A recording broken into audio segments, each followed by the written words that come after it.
Hello friends, welcome to P two learn hub. आज आम पढ़ा डार्क रिएक्शन बा अंधकार प्रक्रिया। ता सहित आम आउ गोटे ट्रिक्स जाना जोटा कि केल्विन साइकिल ट्रिक्स, जोटा कि प्रति वर्ष तुम 10th बोर्ड रे प्रायतः आसी थाए। तो चलतु प्रथम आम देखा जो अंधकार प्रक्रिया अच्छी, ये अंधकार प्रक्रियाटी कौटी होची। आम जाचे अंधकार प्रक्रियाटी स्ट्रोमा रसरे होता है। आ स्ट्रोमा रस कौटी अच्छी ना क्लोरोप्लास्ट अच्छी। क्लोरोप्लास्ट जो रस अच्छी ताको स्ट्रोमा रस बोली कहती एवं स्ट्रोमा रसरे ही अंधकार प्रक्रियाटी होता है। तो अंधकार प्रक्रिया पाई कौन सब जिनस आवश्यक अच्छी ना प्रथम जिनस हूँ कार्बन डाइऑक्साइड जोटा कि से वायुमंडल ग्रहण करें। एवं आउ गोटे अच्छी RUBP ग्राहक अणु। क्लोरोप्लास्ट गोटे ग्राहक अणु अच्छी बा रिसीवर जड़े अच्छी आ से रिसीवर ना हूँ 5 कार्बन युक्त ग्राहक अणु बा राइबोलेज बिसफॉस्फेट। एवं सेठारे गोटे एंजाइम मध्य अच्छी रुबिस्क नामक एंजाइम। एवं आलोक प्रक्रिया रे उत्पन्न होता ATP और NADPH ये सब जिनस आवश्यक होता है अंधकार प्रक्रिया पाई। आउ अंधकार प्रक्रिया रे एक्चुअली कौन उत्पन्न हुए ना एक्चुअली ग्लूकोज रो फॉर्मेशन होता है, ग्लूकोज तैयारी होता है। तो यहाँ को डिटेल्स पढ़ा पूर्व मुझे तुमको आउ गोटे बढ़िया जिनस देखा। देख ये जो आमर क्लोरोप्लास्ट अच्छी ये हूँ आमर क्लोरोप्लास्ट से थाइलाकोइड झिल्ली कौन हो ना आलोक प्रक्रिया हो। तो जो लाइट रिएक्शन हो लाइट रिएक्शन रे कौन हो तो जल अच्छी जलर कौन हो आलोक विश्लेषण हो फोटोलेसिस हो। फोटोलेसिस हवा द्वारा कौन हो ना अम्लजान निर्गत हो जो अम्लजान जीवजगत एसेंशियल।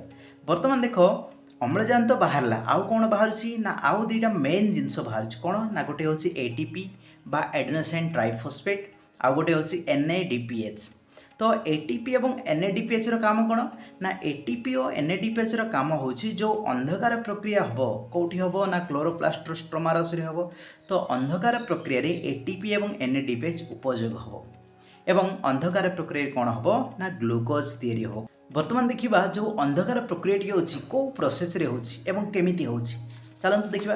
तो एठार देख स्टेप 1 को जब देखा ताले स्टेप 1 रे कौन हो ना पत्र रे जो स्टोम अच्छी बा स्टोमाटा अच्छी स्टोमाटा मध्य देकी कार्बन डाइऑक्साइड जो वायुमंडल जो कार्बन डाइऑक्साइड अच्छी से ही कार्बन डाइऑक्साइड को कौन करुच्ची उद्भिद ग्रहण करुच्ची कौन पाई ना फोटोसिंथेसिस पाई।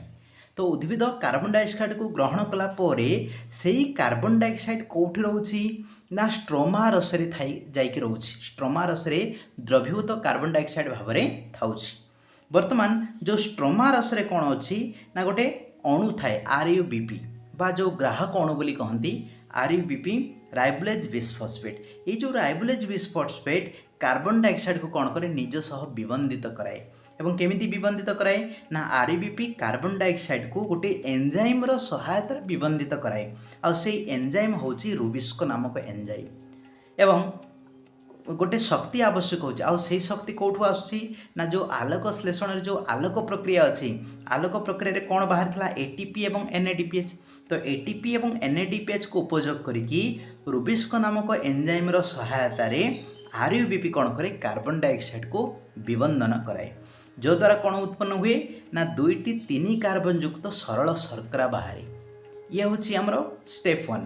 तो 2-3 कार्बन युक्त सरल शर्करा जिते बाहर स्टेप 2 रे कौन हो ना 2-3 कार्बन युक्त सरल शर्करा विभिन्न जैव रासायनिक क्रिया माध्यम 6 कार्बन युक्त सरल शर्करा रे परिणत हो। स्टेप 3 रे कौन बाहर ना पुनः RUBP रो सृष्टि हो। तो एठारे देख RUBP स्टार्ट होता RUBP माने RUBP पुनः पुणी थे बाहर तेणु ये कौन हो ना गोटे चक्राकार गति चलती। तेणु चक्राकार गति चलू यहाँ कौन कले ना जो मेल्विन केल्विन नामक जड़े साइंटिस्ट थे से यार आविष्कार करते तेणु तांको नाम अनुजाई यहाँ केल्विन साइकिल कहती।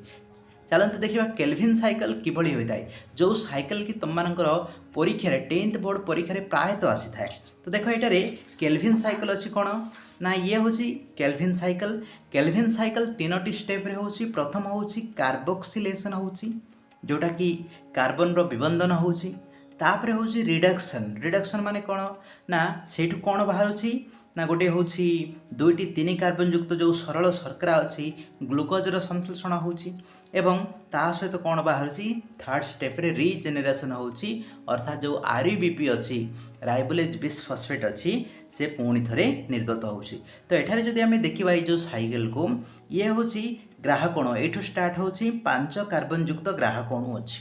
तो 5 कार्बन युक्त जो ग्राहक अणु अच्छी से कौन करुच्ची ना कार्बन डाइऑक्साइड को विबंधन कराउछि कहा सहायता रे रुबिस्को नामक एंजाइम साहाय्य रे कहा उपयोग करी ना एटीपी एवं एनएडीपीएच रो जो शक्ति को उपयोग करिकी से कार्बन डाइऑक्साइड विबंधन कराउछि।